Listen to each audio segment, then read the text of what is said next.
யாருக்கு பிரச்சனைகள் முடிவுக்கு வரப்போகிறதோ அவர்களால் மட்டுமே இந்த வீடியோவை இப்போது இந்த நொடி பார்க்க முடியும். நீங்கள் பார்த்தால் பார்த்த கணமே லைக் செய்து ஓம் முருகா என்று பதிவிட்டு சேனலை சப்ஸ்கிரைப் செய்து கொள்ளுங்கள். இந்த ஆண்டின் கடைசி மிக சக்தி வாய்ந்த மற்றும் கடைசி வைகுண்ட ஏகாதசி வருகின்ற டிசம்பர் 30 அன்று வருகிறது. இது மார்கழி மாத வளர்பிறை ஏகாதசி ஆகும். வருடம் முழுவதும் வந்த 12 ஏகாதசிக்கு சமம் இந்த மார்கழி மாதம் வரும் ஒரு ஏகாதசி.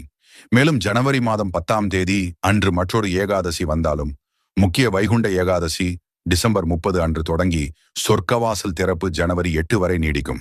வைகுண்ட ஏகாதசி திதி ஆரம்பம் நேரம் டிசம்பர் 30ஆம் தேதி காலை 7:50 மணி முதல் மறுநாள் பிற்பகல் வரை இருக்க, சொர்க்கவாசல் திறப்பு டிசம்பர் 30 தொடங்கி ஜனவரி 8ஆம் தேதி வரை நீடிக்கும்.